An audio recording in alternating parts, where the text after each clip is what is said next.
Guys ഞാൻ ചെയ്തൊരു മണ്ടത്തരം കാരണം എൻ്റെ വണ്ടിക്ക് ചെറിയൊരു പണി ഇട്ടിരിക്കുകയാണ്. ചെറിയ പണിയല്ല, അത്യാവശ്യം വലിയൊരു പണി തന്നെയാണ്. അതായത് ഞാനൊരു ദിവസം രാവിലെ എവിടെ പോയിട്ട് വന്നിട്ട് ജിമ്മിലെന്തോ പോയതാണ് തോന്നുന്നു. ജിമ്മിലൊക്കെ പോയിട്ട് വന്നിട്ട് ഇതേപോലെ വണ്ടി ഇങ്ങനെ ഓൺ ചെയ്തിട്ട് വണ്ടി എല്ലാ ദിവസവും നമ്മൾ ഇത് കൊണ്ടുവച്ചിട്ട് ഇത് വെച്ച് മൂടിയിടാറുണ്ട്. അപ്പോൾ വണ്ടി ഇങ്ങനെ ഓൺ ചെയ്ത് വെച്ചിട്ട് ഞാൻ ഈ തുണിയും എടുത്ത് മൂടിയിട്ട് ഇറങ്ങി അങ്ങ് പോയി. പിറ്റേ ദിവസം വന്ന് ഞാൻ രാവിലെ വന്ന് നോക്കിയപ്പോഴത്തേക്കാണ് വണ്ടി ഇതാ ഇങ്ങനെ ഓണായിരിക്കുന്നത്.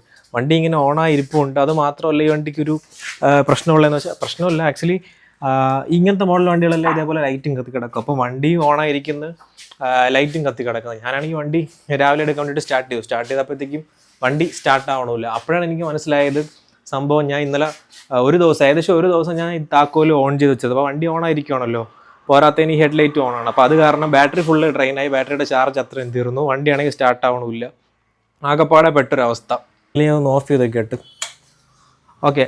അപ്പോൾ അത് കഴിഞ്ഞിട്ട് എന്താണ് ചെയ്തതെന്ന് വെച്ചാൽ, തൊട്ടടുത്തൊരു മെക്കാനിക് ഉണ്ട്, ഒരു ബാറ്ററി ഷോപ്പുണ്ട്. അപ്പോൾ ബാറ്ററി ഷോപ്പിൽ ആ ചേട്ടനെ വിളിച്ചിട്ട് ഞാൻ ചോദിച്ചു, ചേട്ടാ ഈ ബാറ്ററി മാറ്റേണ്ടി വരുമോ എന്ന് ചോദിച്ചു. അപ്പോൾ ചേട്ടൻ പറഞ്ഞു ബാറ്ററി മാറ്റേണ്ട ആവശ്യമില്ല, പുതിയ ബാറ്ററി ഇല്ല, നമുക്ക് ചാർജ് ചെയ്തെടുക്കാമെന്ന് പറഞ്ഞു. അങ്ങനെ എന്ത് ചെയ്തു, ആ ബാറ്ററി ചാർജ് ചെയ്യാൻ വേണ്ടിയിട്ട് ഞാൻ ഈ ബാറ്ററി ആ ചേട്ടനെ വിളിച്ചു. അപ്പോൾ ചേട്ടൻ വന്നിട്ട് ഇതൊക്കെ ഊരി എടുത്തുകൊണ്ട് പോയി ബാറ്ററിയൊക്കെ കൊണ്ട് ചാർജ് ചെയ്തൊന്ന് തിരിച്ച് ഫിറ്റും ചെയ്തു. ശേഷമാണ് എനിക്ക് ആക്ച്വലി ഒരു പ്രശ്നം തോന്നിയത്. അത് വേറൊന്നുമല്ല, അതായത് ഫിറ്റൊക്കെ ചെയ്ത് നമ്മുടെ ബാറ്ററി ഇതിനകത്ത് കൊണ്ട് ഇൻസ്റ്റാൾ ചെയ്തിട്ട് തിരിച്ചിത് ഈ ഒരു സൈഡിൽ ഈ സംഭവം ഇത് വെച്ചപ്പോഴത്തേക്ക് എനിക്കിത് ഇവിടെ ഈ ചെറിയൊരു ഗ്യാപ്പ് വന്ന പോലെ എനിക്കൊരു ഫീലായി. അപ്പം മുമ്പൊന്നും ഞാൻ ആക്ച്വലി അത് ശ്രദ്ധിച്ചിട്ടില്ല. അപ്പം മുമ്പ് ഇതിനകത്ത് ഗ്യാപ്പ് ഉണ്ടോ എന്നല്ല എനിക്ക് അറിഞ്ഞുകൂടാ. അപ്പം വേറെ ഹിമാലയയിലൊന്നും ഇത്ര ഒരു ഗ്യാപ്പ് നോട്ടീസ് ചെയ്തിട്ടില്ല. അപ്പോൾ ഇത് നമ്മൾ ഈ വണ്ടി നൂത്ത് വയ്ക്കുമ്പോഴാണ് കുറച്ചുകൂടെ ഗ്യാപ്പ് ഫീൽ ആവണം. ഈ വീഡിയോ ആണ് നിങ്ങളിൽ ആർക്കെങ്കിലും നിങ്ങളുടെ വണ്ടിയിൽ ഇങ്ങനെ ഒരു ഗ്യാപ്പ് ഉണ്ടെങ്കിൽ അത് കമൻറ്റ് ചെയ്യുക, ഗ്യാപ്പ് ഇല്ലെങ്കിൽ അതും കമൻറ്റ് ചെയ്യുക.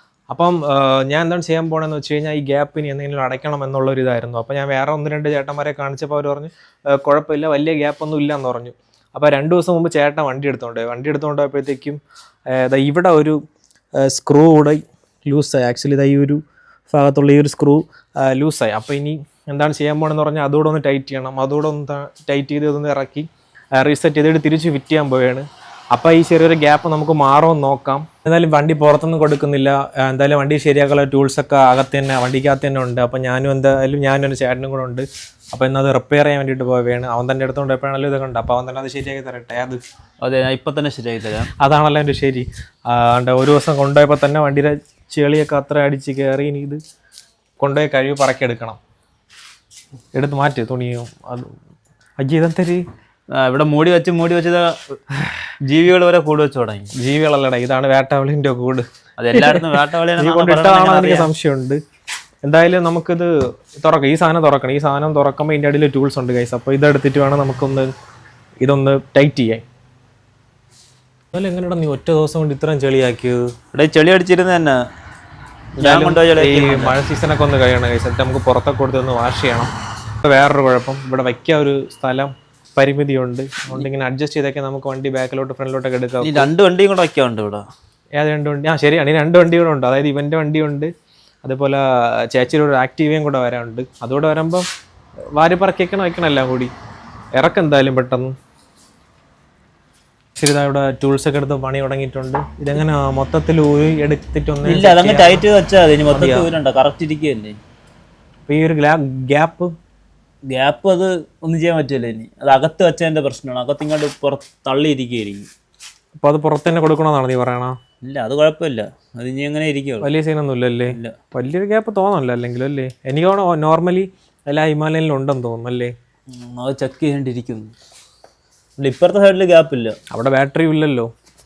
എന്നാലും ഗ്യാപ്പ് വരാൻ പാടില്ല. ബാറ്ററിയുടെ ആ ഒരു ഇതാണെങ്കിലോ, ആ ഒരു തള്ളാണെങ്കിലോ. അല്ല, ഇത്രയും വലിയ വണ്ടിയൊക്കെ അങ്ങനെ മാനുഫാക്ചർ ഡിഫക്റ്റ് ഒന്നും വരാൻ പാടില്ല. അപ്പോൾ പണി ഏകദേശം കഴിഞ്ഞിട്ടുണ്ട്. ഇപ്പൊ ആ ഒരു സൗണ്ട് ഒന്നും ഇല്ലല്ലോ. ഇല്ല, ഇപ്പൊ ഏകദേശം 2 വർഷം പഴക്കമുള്ള വണ്ടിയാണ്. ആകെ 1500-2000 കിലോമീറ്ററിനകത്തെ ഓടിയിട്ടുള്ളൂ. 2000 ഒന്നുമല്ല, ഏകദേശം 3000 ആവാറായി. എന്നിട്ട് അതെന്ന് വെച്ചാൽ നമ്മൾ വർക്ക് ഫ്രം ഹോം ആണ്. അപ്പൊ അധികം ഓട്ടോ ഒന്നുമില്ല. എന്നിട്ട് ഇത്ര ആയത് തന്നെ വലിയൊരു കാര്യമാണ്.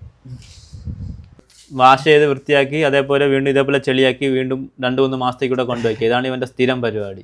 എന്നാലും നമ്മൾ വണ്ടിയെ സൂക്ഷിക്കണമല്ലോ, നമ്മൾ സ്വന്തം കൊച്ചിനെ പോലെ. അതാണല്ലോ ഒരു ശാസ്ത്രം. അപ്പൊ കൊച്ചിനെയും കഴിവേം കുളിപ്പിക്കുകയില്ല എന്നാണ് പറയണത്. നീ ഡെയിലി കുളിക്കുവോ? ഇല്ലല്ല, അതുപോലെ തന്നെ അത്രയും കട്ടൊന്നും ചെയ്യൂല. ഇത് ഓൺ എയർ പോണ ഈ സാധനം. ഞാൻ റബ്ബർ ബാൻഡ് അങ്ങോട്ട് പോയി. നമ്മൾ ഉടനെ തന്നെ അടുത്തൊരു യാത്ര പ്ലാൻ ചെയ്യുന്നുണ്ട് ഗൈസ്. ചിലപ്പോൾ ഈ ആഴ്ച തന്നെ ഒരു യാത്ര. അതേ സുഹൃത്തുക്കളെ, നമ്മൾ ആഴ്ച നമ്മൾ എവിടെയാണോ മങ്കയം ബോണക്കാട് എസ്റ്റേറ്റ് റിസോർട്ട്. അപ്പോൾ അവിടെ പോയി ഒരു ദിവസം നൈറ്റ് ക്യാമ്പിങ്ങും നമ്മൾ മറ്റേ ഈ അതിൻ്റെ പേരെന്താ പറയും, അയർമാടം. അയർമാടത്തിലാണ് ഗൈസ് നമ്മൾ താമസിക്കാനൊക്കെ ഉദ്ദേശിക്കുന്നത്. കിട്ടുമെന്ന് പറഞ്ഞുകൊണ്ട് എന്തായാലും നമ്മൾ മാക്സിമം ട്രൈ ചെയ്യും.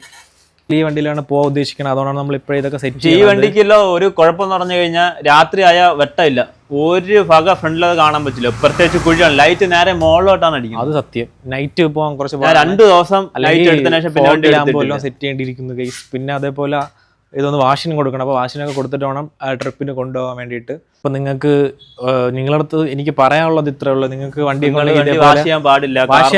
നിങ്ങൾ അതായത് ഞാൻ കാണിച്ചുപോലത്തെ മണ്ടത്തരം നിങ്ങൾ കാണിക്കല്. കാരണം ഇതൊക്കെ ബാറ്ററി ഒക്കെ നിന്ന് പോയി കഴിഞ്ഞാൽ തള്ളിക്കൊണ്ട് പോകാൻ പോലും പറ്റില്ല. കാരണം അമ്മാതിരി വെയിറ്റ് ഉള്ളതാണ് ഈ വണ്ടി. പിന്നെ എനിക്ക് അടുത്ത് ബാറ്ററി ഷോപ്പ് ഉള്ളതുകൊണ്ട് ഞാൻ രക്ഷപ്പെട്ട്. പിന്നെ ഈ കാറിന് ഒരു പ്രാവശ്യം ഇതേപോലെ ലൈറ്റ് ഓൺ ചെയ്തിട്ട് ഇറങ്ങിപ്പോയി. അതേ ഭായി, അത് ഞാനൊന്നുമല്ല, അന്നൊരു സിനിമയ്ക്ക് പോയിട്ട് തിരിച്ചു വന്നിട്ട്, അല്ല സിനിമയ്ക്ക് പോണതിന്റെ തലേ ദിവസം കൊണ്ടിട്ട് അവസാനം പിറ്റേ ദിവസം തള്ളിയാണ് സ്റ്റാർട്ട് ആക്കിയത്. അപ്പം ഇവിടെ ഉള്ള ഒരു പ്രശ്നം തന്നെയാണെന്നാണ് തോന്നുന്നത് ഈ വീട്ടിലുള്ള. ഇത് ഒരിക്കലും അങ്ങനെ സംഭവിച്ചോളൂ. എനിക്കും അങ്ങനെ തന്നെ. അപ്പോൾ അതുകൊണ്ട് നിങ്ങൾ ഇത് സൂക്ഷിക്കുക ഗൈസ്, ഇല്ലെങ്കിൽ ഇതേപോലെ പണി കിട്ടാൻ ചാൻസ് ഉണ്ട്. അപ്പോൾ ഇന്നത്തെ വീഡിയോയിൽ ഇത്രയൊക്കെ ഉള്ളു. ഇന്നത്തെ വീഡിയോ ഏകദേശം നമ്മൾ ഫിനിഷ് ചെയ്യാൻ പോവുകയാണ്. അപ്പോൾ നിങ്ങളെ വണ്ടിക്ക് ഇതേപോലെ എന്തെങ്കിലുമൊക്കെ കംപ്ലയിൻസോ നിങ്ങളെ മണ്ടത്തരം കാരണം എന്തെങ്കിലുമൊക്കെ അബദ്ധങ്ങളോ പറ്റിയിട്ടുണ്ടെങ്കിൽ അതൊക്കെ നിങ്ങൾ കമൻറ്റ് ചെയ്യുക ഗൈസ്. ഇതുപോലെ തന്നെ വെറൈറ്റി വീഡിയോസായി വീണ്ടും വരുന്നതാണ്. അപ്പോൾ വീഡിയോ ഇഷ്ടമായി നിങ്ങൾ ഉറപ്പായിട്ട് ഈ ചാനൽ ലൈക്ക് ചെയ്യുക, ഷെയർ ചെയ്യുക, സബ്സ്ക്രൈബ് ചെയ്യുക. അതുപോലെ തന്നെ അഭിപ്രായങ്ങൾ കമൻറ്റ് ചെയ്യുക.